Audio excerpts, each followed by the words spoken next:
Hi, everyone. Welcome to the Playful Thread Talk for the month of July. I'm Sandra and I am your host. Thank you so much for joining us. Throughout this live interview, please feel free to comment on the chat. Please let us know where are you connecting from? Who are you? What have you tried the design for this month? Hi, Renee. Good to see you again. You're always here and it makes me so happy to see your name in the chat. Thank you so much for joining us. So today's guest is someone very, very special. Oh, is that Shiwen? Hi, Shiwen. Nice to see you again. Thank you so much for joining us, guys. So today we have Sarah, who is a lovely, lovely person and a great designer. And she's been in the industry of crochet and yarn for a long time. And I'm just so excited to get to know her better. So let me just invite Sarah. Here you go. Hi, Sarah. How are you? Hi. I'm doing well. How are you? Good. It's so good to have you here. Now this is probably something I should have asked you before we started, but since it's me, how do I pronounce your last name? Oh, Dudek. Yeah, Dudek. It's like dude with an X. Yeah. Mm-hmm. Okay, it's how I was saying it in my head, and then I was like, I don't want to sound stupid. I'm just gonna ask her. Sarah Dudek. Thank you. Well, welcome, Sarah. It's so good to have you here.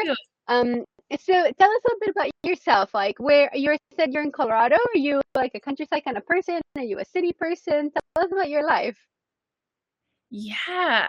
So yes, I live in Fort Collins, Colorado. So it's not a big city necessarily. It's kind of a college town, home of the Colorado State Rams. So that's actually where I work during the day. I work at Colorado State University.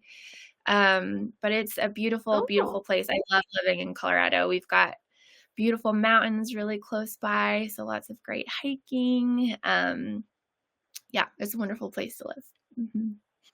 That's really cool. I have funny feelings about Colorado because I've always heard really nice things, but I dated a guy from Colorado once, and he Oh, was yeah? probably the worst person in the world. So Oh, no. Colorado is a I bad feel like I need reputation. to see it, but Yeah, right? yes. We love visitors, so anytime you're stateside, yeah, you'll have to make it out here for sure.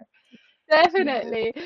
So, you said Yes. that you work at the university. What kind of work do you do there? Yeah, so I have several jobs at the university. CSU actually has a really fantastic design program. So I work for the Department of Design and Merchandising.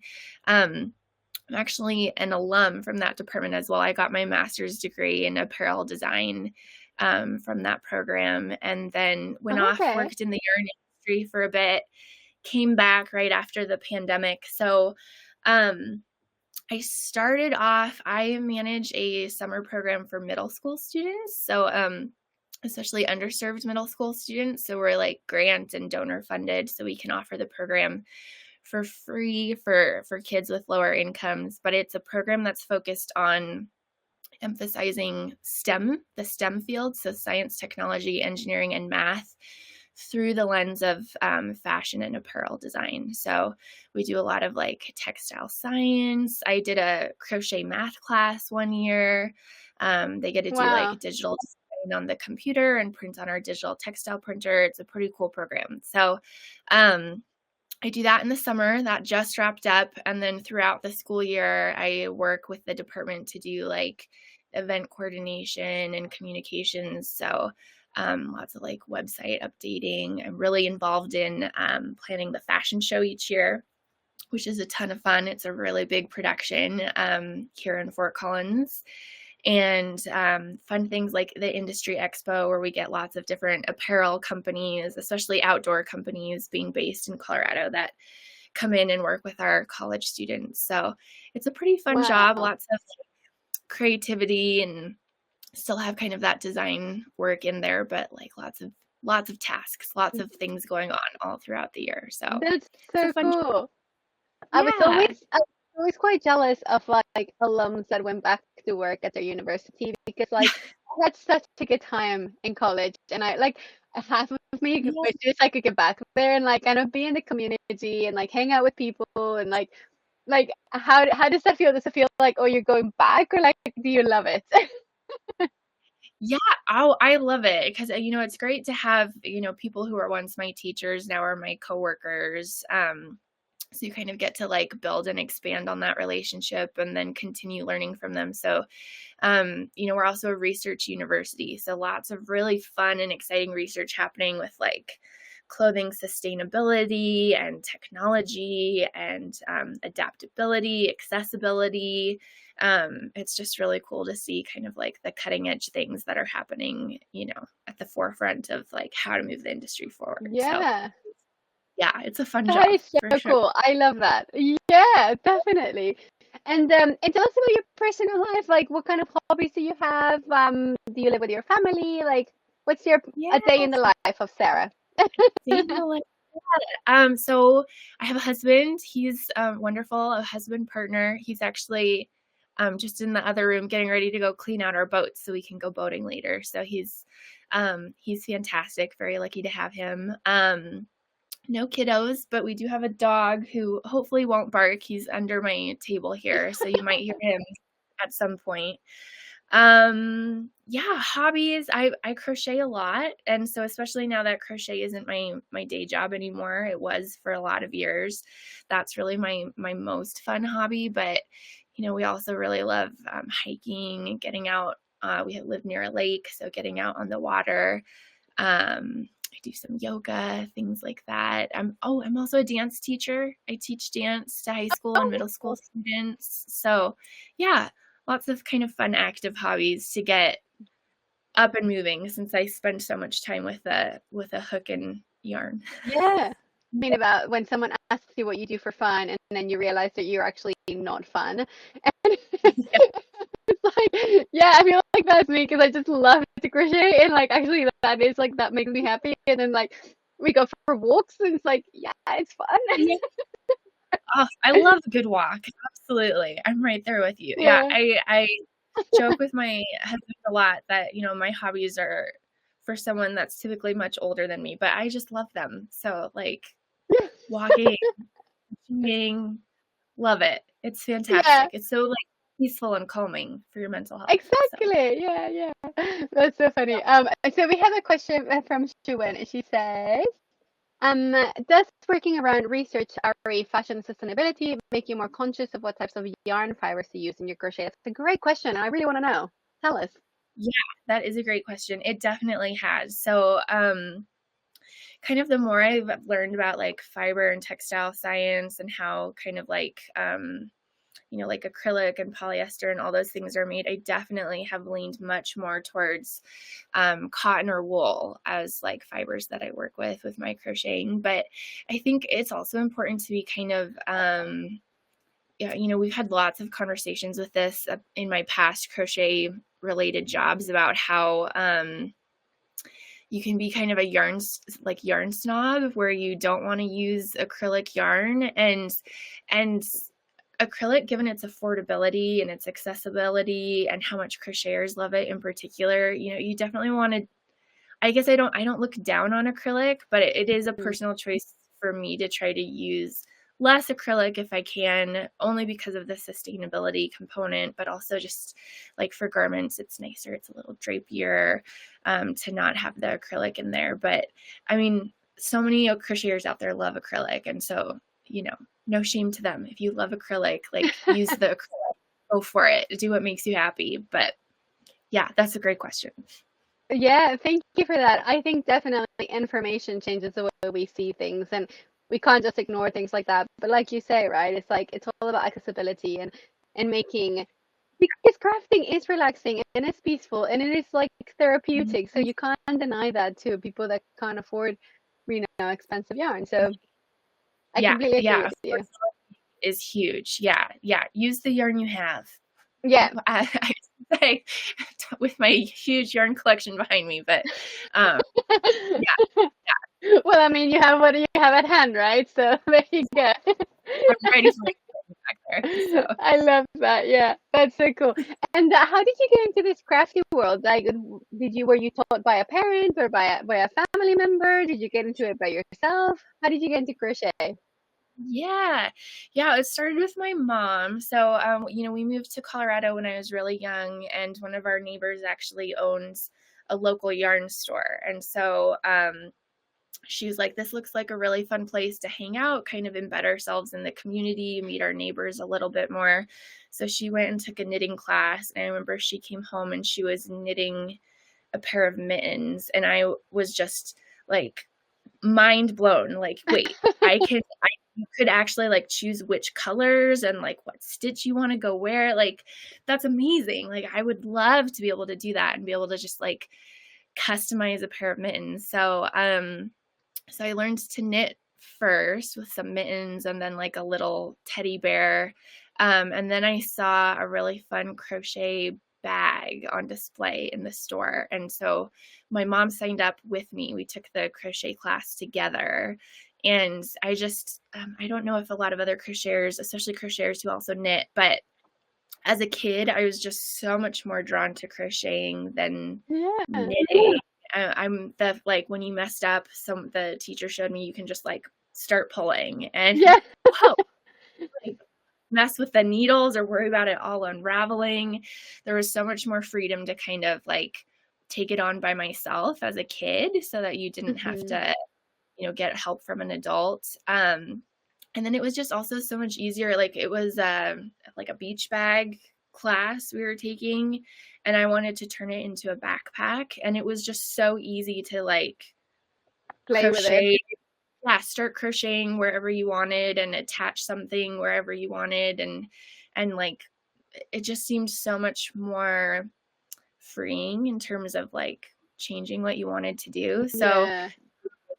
yeah, so starting as a little kid, I like went on a bag making extravaganza, just like had a bag of buttons and just made like every possible type of bag you could make after that. And that was kind of the start of it. But yeah, learned with my mom, which is always fun. It's great to have, the support from someone you love who can Yeah. kind of like help you work through those challenges. So I yeah. think it's cool that you guys learn together because it's usually like for me, it's like Mhm. my mom taught me, it's like it was like her passing on, Yeah, but it's like when you learn something together, there's just something that just kind of joins you in a way, like kind of finding this thing in common, It's really cool.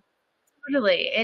It was great. It was, and so she and I have always been like really connected through our love of, fiber things ever since then. And she's been like so supportive. I think when I was in like high school, like young high school, I wanted to start like a small business where I was sold the things that I made, and she helped me get that all figured out and like Oh, recruited all her friends and helped make things to sell. So yeah, having a supportive parent is huge. And it is also the thing I love about yarn crafts is like it feels like it can connect, through generations, whether it's your mom, your grandma, it's yeah. your kid, teaching your kids. Yeah, That all of that that's one. so true. Absolutely. So I wanted to ask Yeah. you. I'm always Yeah. very curious about people who can both knit and crochet, and you seem so much more inclined towards crochet now as an adult. Like, yes, I understand it as a kid when you're starting, like, but I think it's really cool that you've chosen crochet for the most part. Is there a specific reason for that, or do you just feel more affinity towards the craft, or why are you more into that? Yeah, that's a great question. I think I'm still, even as an adult, more drawn to crochet for the same reasons I was as a kid. It just feels um so much more freeing in terms of like you're not attached to your needles. You're Mm-hmm. not, committed to what you can fit on a needle. You can just go wherever with a Yeah. hook. You can just insert your hook wherever, start wherever. Um I have, as I've gotten older, had, more of an appreciation for knitting, especially, thinking about when it's appropriate to use knitting versus crochet.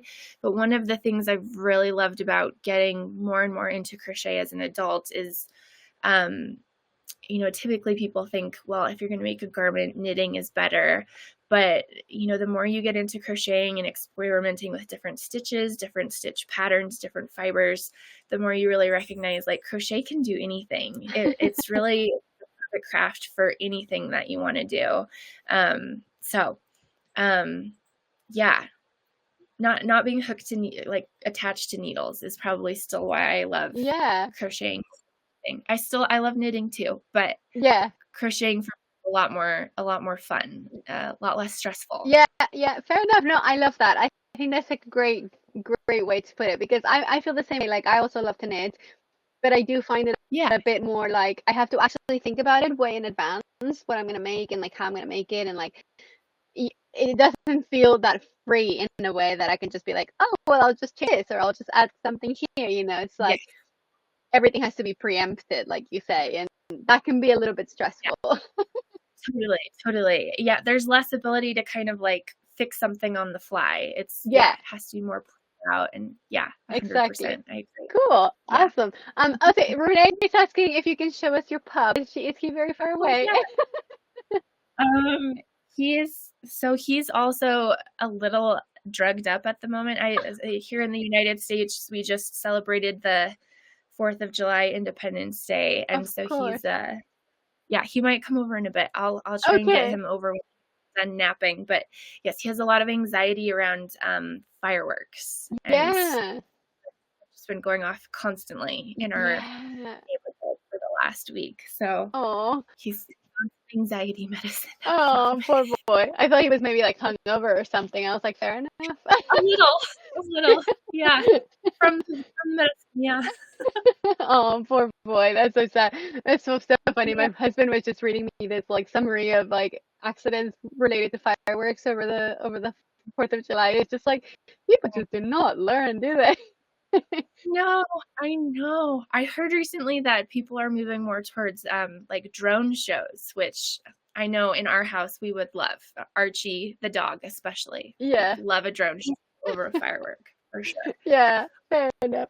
All right, so Yeah. let's talk about more yarny things. So you've been working in the yarn industry for a while. Like, I would love because I feel like every time I have a conversation, you like come up with like a new job that you've had in the industry, and it's like when people talk to me and like I end up being like, oh yeah, when I lived here and when I lived there, because I've lived in so many places, but I feel like you are that with jobs, and I just want to know all the jobs. I just want to know all the cool things Yeah. you've done.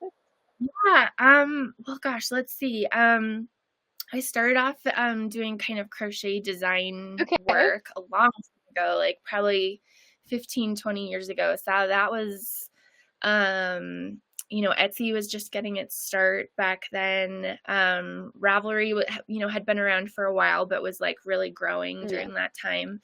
Um, and so I had started off, I was just crocheting all the time. And so I think I had a booth at a farmer's market and someone was like, I crochet, so I don't want to buy your crocheted things, but I'd love to like make what you've made. So I started writing patterns and getting into that and selling those. Um, and so did that for a while. Then I ended up interning for a company called Crochet Kids International. So it was really based on employing women in Uganda to learn how to crochet as kind of like a starting point for like reliable incomes, and then using like the income that they made from crocheting to then start businesses in their local communities to help with like poverty and just reliable income, improving the community. So I did essentially, I would create crochet designs and then they would send them over to kind of be replicated and then sold by this company. So that got me really interested in like sustainable apparel production, fair trade apparel production, responsible apparel production, overconsumption, things like that. And so at that point, that's when I went back to graduate school for apparel design and really focused on that sustainability aspect, sustainability and fair trade. And then after graduate school, I ended up working for Interweave. So I don't know if anyone's read Interweave Crochet Magazine or Interweave Knits, but yeah, I started off as the assistant editor for Knit Scene Magazine. And so kind of learned the ropes there and then eventually became the editor for Interweave Crochet, and then was briefly the editor for Wool Studio magazine. So that was such a fun job. It was like being the editor of a magazine. You get to meet with and work with so many creative, incredible crochet designers. I got to kind of contribute some of my own designs from time to time.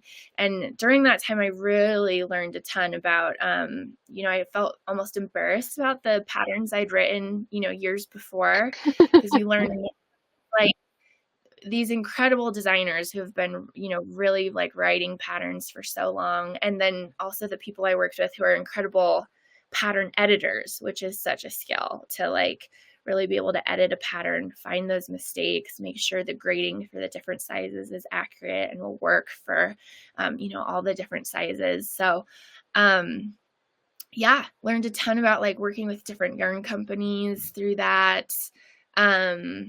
Eventually from that, I had always really wanted to work with Knit Picks, the company Knit Picks. Like working for Interweave Crochet, I really, really wanted to kind of expand the world of crochet as much as I like.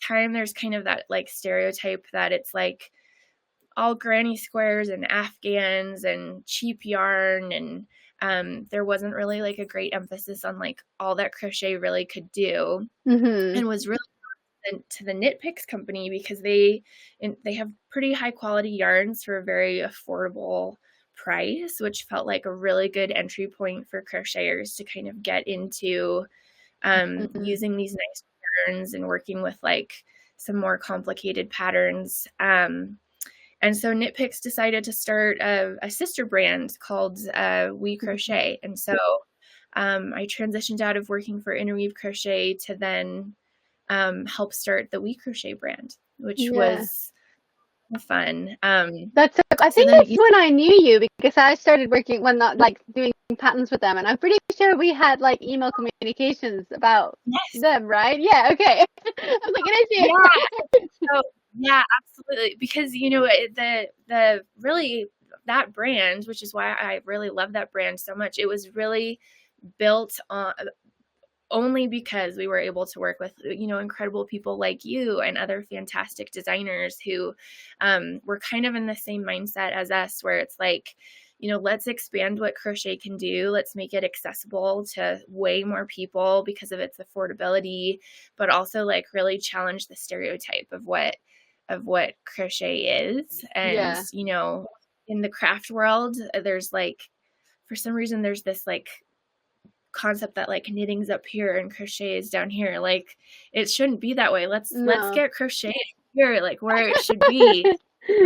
So there were so many, independent designers like you, so many of the people that you've invited to be a part of Playful that were already doing that work. So it was just like, how can we support independent designers by giving them some yarn support, and then also kind of promote what we've got going on as a brand as well. So that's so cool. That's a career, isn't it? Like you've gone from everywhere, and I'm just so excited that I get to know you now and that we get a pattern from you now, because I feel like all this knowledge that you've accumulated in the past, just like you just put it into your work, and it shows. And like the little detail, like the shoulder, I was just thinking about it. Like I'm looking at you and I can see just a little like taping in the shoulder. There's something so simple and so small, but it makes such a big difference in the way a garment fits, and then the way it feels in your body, and it looks, and it's like, and I feel like crocheters like forget that like a garment's more than just a square sometimes, and like we think that anything that's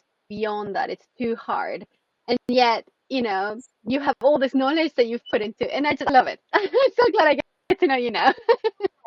Oh, me too. I'm so excited to get to know you and so many other incredible crocheters. But yeah, to your point, like getting to work with so many crochet designers like you, working all of your patterns, I've had just the incredible opportunity to like make the patterns through my job at Interweave and then my job at We Crochet from, just incredible people who have been experimenting with, getting crochet really elevated. And I've learned so much from so many others.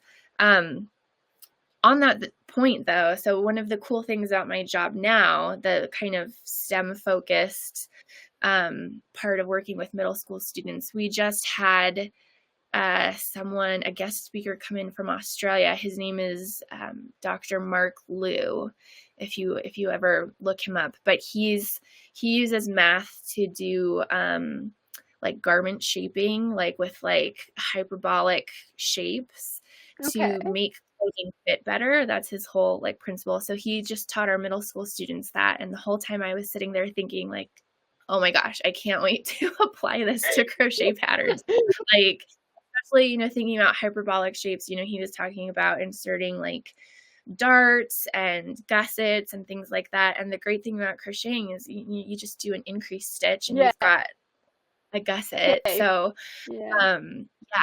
So yeah, math and thinking about the geometry of that for better fit is, definitely something I'm excited to keep exploring in my brain. For sure. Definitely. And that's the thing. I feel like also a lot of people, especially crochet designers, forget that making clothes is making clothes. Like you can make clothes with fabric, you can make them with knitting, but there is so much information out there about shape and technique and fit that we forget to look at because we're not used to it in the crochet world. But it doesn't mean it's not there. The information's there. And I like reading a lot. Isolda, I don't know if you know her. She's a knitting designer from, I want to say the Netherlands or Norway. Okay, She has I'll look her up. a wealth of information of, you know, how to shape garments and things like Mhm.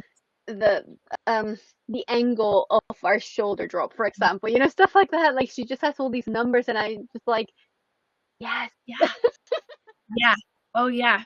Totally. Totally. And what a lot of how I kind of helps to learn about that too is laying out, clothes that I have, clothes that I've Yeah. bought, and like looking at like the shoulder slope or, a dart at the bust or Hmm. something like that.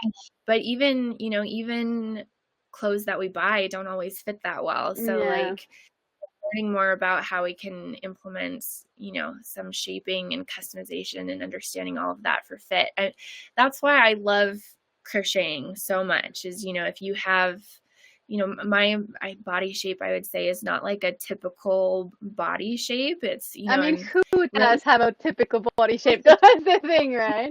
nobody does. No. Exactly. So to understand how garments are created and to be able to make it fit you so that you feel Exactly. really comfortable and confident and just like, I think that's the way all clothes should be made, to fit your body so you never have to feel like your body has to change to fit clothes. Yeah. Yes, yes. I say that all the time. I'm so glad someone else does too. Yeah. I love it. I love it. Well, thank you so much for running us through that history of Sarah. I'm so impressed with Yeah. your career. I feel like I've had other jobs unrelated, like teaching English and stuff, and never in the design. And I always feel so inadequate because there's so many people like you that have had so much insight into the business and into like the design world. And I think it's so cool that you're here and like sharing what So thank you. Well, thank you. Yeah, I've been really, really lucky to have the jobs that I've had and to work with such fantastic people like you and so many others. So, Thank yeah, you. I've been So I want to talk about your favorite projects. Like I feel like in this whole time, and you crochet a lot because I see your Instagram, and I feel like every time I see you're like have finished another like fingering weight yarn dress, and I'm like, how does she do that? But I want to know about like what are some of your favorite projects that you've worked on, and I would love to hear about your wedding dress. Yeah. Yeah, I do think the wedding dress is probably the favorite project. And I joke, so I used We Crochet Knit Picks, curio crochet thread for that. And so I've kind of become known with We Crochet as being the crochet Yeah, thread you are. advocate.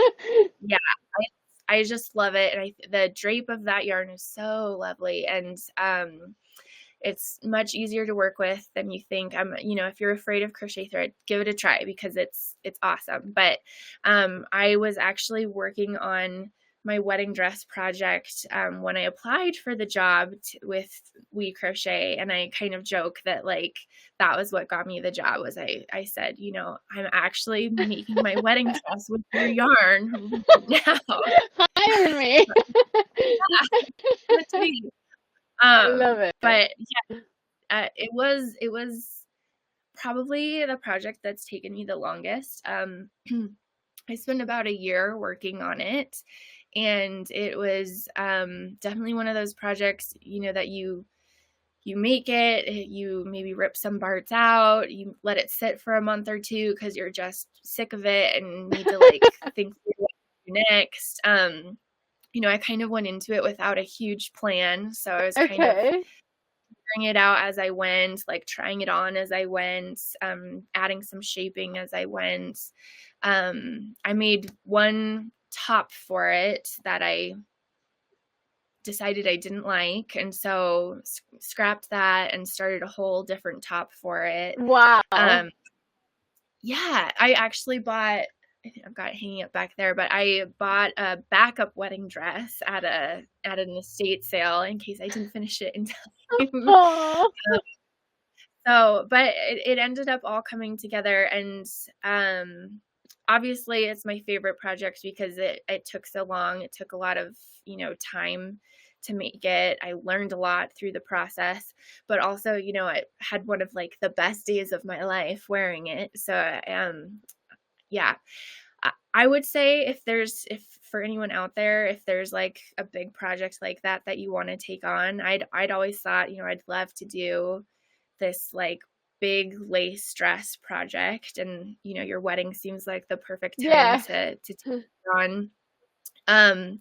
Like take on the projects that scare you, because I feel like I learned so much through that process, and kind of felt like after making that dress, like, oh gosh, I can make anything now. I truly can make anything. Like You really nothing can. scares me. Yeah, I love it. I've made so many like lace dresses since then, because it's like, well, nothing will take me as long as my as my wedding dress did, and I know I can do it now. So, Yeah, you know, it's just, and I know I can do it. I can do anything. So yeah, for any crocheters out there, tackle the project you've always wanted to make that you didn't think you could do, because you can do it, and you'll be able to definitely. do anything after that. Yeah, So for those of you watching this and you have no idea what I'm talking about, definitely go to Sarah's Instagram page and find her wedding dress because it's so so pretty. And when I edit this, I will put a picture here so people can see it because it's oh, so beautiful. And I'm always oh, so thank you. impressed when people manage to do that. But at the same time, I'm a bit jealous because as a designer, every time I create something, I'm thinking like, how am I going to write this as a pattern, and how can I make this easier for Yep. myself with the writing and for everyone when making it, right? Um, but Mhm. making something that has no future as a pattern is so liberating sometimes, and just like you get to play with it and you get to change things whenever you feel like, and you get to like fit it however you manage to fit it to your body. And I love that. This top Mhm. actually that I'm wearing, I love this, and I'm like now I feel like I need to write a pattern for it, but I made it just because I was bored and it was so much fun. Yeah. I have no idea. Yeah. I think it's so important to do that, because I do agree with you totally. Like, I'm in a totally different mindset when I'm making a pattern that or making a project that I know I'm going to write a pattern for. Hmm. As I'm making it, I'm thinking about how it's going to be graded to different sizes, how it's going to be easy to write, like how the stitch pattern changes and like Hmm. accommodates to the shape of the body. But yeah, with my wedding dress, I did have a few people that asked for patterns for it afterwards, and I just had to say, there's no way. Yeah. There's no way. I don't even remember what I did, Yeah. and there's no way that is going to ever fit anyone but me. And Yeah. so, yeah, just maybe one day You I'll make gotta enjoy something it from similar. time to time. And talking about design, I would love to know what kind of designer are you? Are you the kind that really thinks ahead of time? Do you do all the math before you start crocheting? Do you kind of do it all at the same time? Like what's your design process? Yeah, it's kind of it's a little bit of everything. So, Hmm. you know, I'll do a gauge swatch, of course, that's how everyone starts. And then I'll do a little bit of math to figure out, this is like the stitch count that I'm aiming for like my shoulder drop or my bust measurement or my arm circumference or my length. And I'll have, a general idea in mind of what I'm aiming for, but then it can easily change as I go. So I'm the one who's constantly trying everything on as I'm making it. And it's like, oh, I thought, I needed, 23 rows of increases for this raglan, but it's looking like I'm only going to need 20. So I'm going to adjust and see like how I can accommodate for the pattern that way. And then after I have like one that feels like pretty good, I'll really rely on my gauge to do the calculations to make sure it's like going to fit for a bunch of other sizes. I think that's a very way. It's clever working, isn't it? Because like I feel like before I used to be the kind that would just like wing it and like go for it and make everything and then figure out how I got to that point. And now I never start anything until I have an idea what I'm making and I have my swatch obviously and I do my math and then I'm like, okay, this is workable.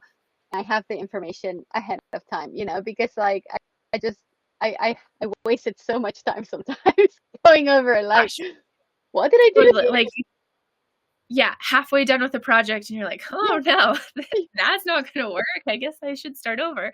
Yeah, I've been there. Totally. Because I do sometimes I do just wing it, especially if it's something that I think I probably won't write the pattern for, but there's usually some regrets involved when that happens. It's just life, isn't it? It's true. Many lessons you learn through crocheting. Definitely. It happens to me sometimes when I'm working color work and I'm using like leftover yarn and I don't weigh it before I start. And then I finish and I'm like, I have no idea how much yarn I had at the beginning and I have no idea how much I've used. And I literally have a jumper that I have not even like done any of because it terrifies me to try to figure out the yardage that I use. Because I use like 6 different like yarn brands and I'm like, well, that's just a waste of time, isn't it? So yeah, I have been there so many times. Yep, right. Sometimes you're just so excited to make a project, and then afterwards you're like, oh, darn. Yeah, this is why I do it. I forgot. Nice. So between like all these different jobs and what you're doing now, and like your independent design career, and with magazine and stuff, what do you think has been some of the like highest points of your career? Oh, yeah. Gosh, highest points of career. You sent me this question ahead of time, and this was one I really had to think about. And I think like thinking about like highs and lows, I was thinking about like independently some highs that I've had, and then also just like group wise some highs. So I would say in terms of like a group high, like working with a fantastic team, it was probably the launch of the We Crochet brand. That was just, it was a ton of work, and it was a pretty small team. So like we had, a director over at Crafts Group, Allison, who had the vision for starting a crochet brand. So always super grateful to her for like recognizing that crochet, needed its own space, its own and kind of launching that. And then it was really a team of 3 of us that got the brand started. So I was kind of like the crochet person. But then we also had Heather, who, if you ever listen to the We Crochet podcast, Heather was the host of the We Crochet podcast, and she was just brilliant in terms of like connecting people, reaching out to incredible designers like you and so many others, and just like, trying to get them on board to launch this thing we were trying to get started. And then we had Camden, who is our graphic designer, who really did like all the visuals for the brand. And so, it was a pretty small team of us that got it started, but like we launched it, and then like 2 months after we launched, the pandemic started. So, oh gosh, like supply chain issues. So we had, it was a year or more of like we had these incredible marketing plans, like planned out a year in advance to like promote certain yarns. And then it was like, Oh, oh, it's not that getting that there. yarn's not in stock. So like, Oh can my we put gosh. something ahead that we were planning to launch like 3 months from now? And so yeah, just starting that brand and then keeping it going through such a challenging time, like huge accomplishment, and like so proud of like the team that we had. Especially like Heather, Camden, like they were all doing all of that work with kids at home. So, they were like teaching their kids, making sure they were doing their homework, and then also like Working. launching a brand new brand, Oh yeah, my during the day. God. So, yeah, just an incredible team and a huge high for sure. Yeah, that's really cool. And not to be a Debbie Downer, but it's a moment in your career that you're like, what am I doing? It's like having a creative career is hard. Like you have to believe in yourself and you have to like put yourself out there. Like, has there ever been a time that you're like, what am I doing with my life? Like, I would say I probably feel that way right now, totally, because, I'm like, while my day job is like fantastic and it's still tied into creativity, there's so much that's like paperwork and budgets and procedures and forms, and I do often miss like being in the yarn world every day and like getting my hands on fiber, and sometimes having the time to like step away from your computer and just like feel some yarn in your hands. So yeah, it's probably why I crochet so much outside of work. But yeah, yeah, sometimes we all hit those points where it's like, where do I find the balance between feeling like creatively fulfilled and also like strategically doing the things that need to get done in life and in yeah. work and And that. also like So contributing to society and doing something valuable, it's like, it's really hard to find that exactly, balance for sure. And then you it also is. find the problem if you make something that you love your career, then it's like, when is it too much of it a job and enough of it enjoyment, which I find myself sometimes like in this world when I'm like, I'm enjoying crocheting this so much, but I'm dreading the fact that I have to actually write a pattern for it. And like, you know what I mean? And yeah, so it's hard. It's really hard to find a good balance. It really is. It really is. I had so many friends that I've worked with through my time at Interweave and at We Crochet, and we've had all of these discussions where it's like some days you're like, oh, I'm so, so lucky that I've made my hobby my job because, I'm doing something that I really care about. But then, yeah, those boundaries get blurred and you're like, well, now it's just my job. And so, Yeah, yeah, some of that joy is like you need to step away from it, and then it's not really your hobby anymore. yeah, And for it is sure. It is really balance for hard, sure. yeah. And gosh, I was listening to you and I forgot what I was gonna ask you. Um, yes. So no, sorry, kids are fighting in the back. Yes, I saw. You've been signing for a while, but you haven't made that your specific career. Is there a reason for that, or like do you just prefer to work through publications and things like that? Yeah, well, I like as you know, Sandra, like um d being a crochet designer, so much of what you do is like working with tech editors or like testing lots of really detailed edits into the math or the chart, um, the marketing and promotion of a pattern, all the technical elements of getting it launched on this site and that site and this site. It's just like you spend actually not that much time crocheting. So like for me right now with my full-time job during the day, it just works out best for me to work with, someone like you or someone like We Crochet who's kind of helping me with the marketing or the accounting piece of it or the launching of it, the technical elements, so that I can just have kind of the little time that I have free when I'm not working to just create something and then write the pattern. And then I get a Yeah, lot of help with like technical edits, the testing, all of that. Um, not to say that it's going to be that way forever, you know, so like someday I might switch and get, you know, back into all of that, but for now it's what's working best for me, just because Yeah. it's the crocheting that I like, the marketing side of it, like you know, doing stuff like this is actually like hard for me. Like, you know, I don't, you know, getting out there and really promoting my stuff is not always my forte. So it's great when I can work with other people who help me do it. Completely agree with you. I feel there is so much that goes into crochet design that isn't crocheting. Um, Quite tough. Yeah. Yes, friend, thank you. It is my Connect route. We all know that already. Yeah.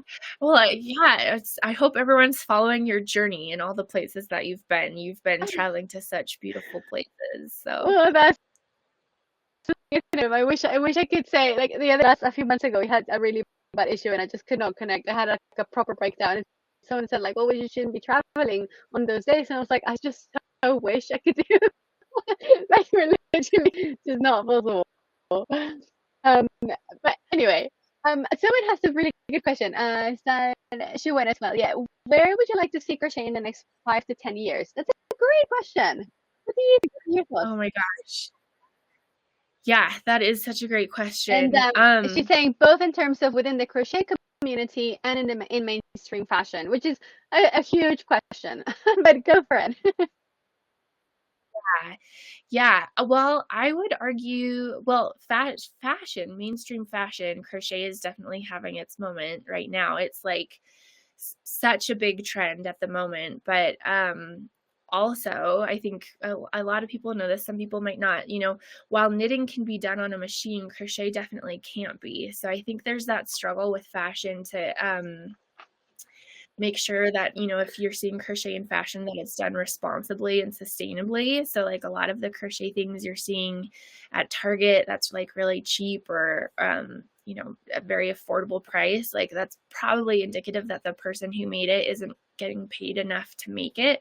So fashion wise, I'd love to see it keep having its moment in the spotlight, like really getting featured in terms of all that it can do, but having, you know, kind of an increased appreciation and respect for the time and energy that goes into it, so that there's you know, in turn maybe more appreciation for those of us that do the crocheting, to recognize that it's something that's of value and it takes time and it is worth money, so we should be paying more for it. But that's kind of like honestly where I think all fashion should be going, is just like this recognition that the cheaper it is, it's probably someone's not getting paid for the skilled labor that's going into it. So that for fashion. In terms of the crochet community, I feel like the crochet community is incredible right now. There are just so many individuals, Sandra, you and so many people that you've incorporated into the Playful community that are just like really helping to elevate the craft. I think the crochet community is thriving. What I would love to see in the like larger yarn community is a greater appreciation for crochet from like some of the like bigger yarn companies. And I think that we're getting there. Like, I think, you know, We Crochet starting was a big step in that direction. I think a lot of like independent yarn dyers and spinners are getting more into working with crocheters. You know, when I first started at Interweave Crochet, I remember going to like big yarn conventions and, you know, going up to like these yarn companies and I'd Nothing. say, oh, I'm that crochet magazine. And they would kind of say, oh, we don't have any good crochet yarn. And it's like, but it's But you the any same thing. yarn. Yeah. So I think we're moving in that direction. Definitely. And it's being accomplished because of, you know, people like you, Sandra, and, you know, everyone who's making incredible things, like really showing that crochet is incredible. It can do incredible things. It's worth using the nicer yarn. It can also be incredible when you use the cheap yarn. It's an incredible craft. And I think we're getting there. Definitely. I have noticed because I've been doing a few like yarn festivals and I feel like at the beginning there was absolutely no crochet samples at all. Like none of these independent dyers would even bother to create a crochet sample. And like I feel like now if you go to a shop and they don't have a crochet sample, it's kind of like, oh, like really? Like it almost feels a bit classist Yeah. in a way. Like it's like they're kind of separating crocheters from knitters as if like we're low level kind of thing. And like I feel like now people are realizing that no, we are, and you know, and like our craft is just as good. And like I think yeah, definitely things are changing. Um, sorry, Yeah. someone was saying I'm seeing so many high street and online brands crochet garments advertising crochet garments advertised that are priced horrendously low, and it is so scary. Like Yeah. I was just at a mall today, which we never go to malls, but the kids need to go for a wee, and we just happened to pass a shop, and I saw like three crochet things, like a dress and a top, and I'm like, they can't be worth more than £20 because you know it's a crappy store, and someone made Yeah. that with their hands, and like they're selling it for Yeah. £20. It's just not okay, is it? It's just it makes me kind of Yeah. angry. Yeah. I know, especially being a crocheter and knowing like, oh my gosh, that would take days to make, and Yeah, you think about what a livable wage should be for a day's worth of work, and I mean yeah, for yeah, it's a ourselves, like if bummer. I made that, how much I would appreciate my own time. I mean, it's crazy that people don't. I mean, Right. people don't even know that it had to be handmade, you know. So it's like it's also about educating people and everything, you know. Um. Anyway, Yeah. I just realized, Sarah, it's almost it's almost time to go, and I feel like I've been talking to you forever, and I could talk to you for a long time, but Yeah. but let's Me tell us too. a little bit about the sweet summer vest that you're wearing. Tell us about your inspiration. What were you thinking when you were making it? And yeah, tell us about it. I well, I've been wanting a vest for a long time, and so had been thinking about, wanting to make kind of a simple vest. But I really love lace, and so wanted to incorporate some lace. So I'll try and flip around here because it's just a basic vest in the front, but in the back it has this Oh, it's so beautiful. of like cascading lace pattern. So it's great. It's kind of like a way to ease into lace, quite literally. If you're starting from the top, you can kind of give it a try, see if you're liking the lace pattern. Honestly, if you're not loving the lace pattern, you can just keep with, double crochet stitches and have a really simple basic vest to wear. But yeah, I've made kind of a cropped version, and then this version is quite long. I'll try to post some pictures on Instagram later today with the two versions. But yeah, the long version, this one has been great. I went on a snorkeling trip with my partner a few months ago and wore this as like a fun swimsuit cover up. So it's, great to Yeah. wear as a swimsuit cover up. And then the cropped version I've been wearing like into the office a lot with like a collared shirt or over a dress or something like that. Or I think so it's yeah, so it's a fun beautiful. pattern. Thank you. Yeah, it's a fingering weight yarn. It's especially if you do the shorter version, it doesn't take too long to make. Yeah. Yeah.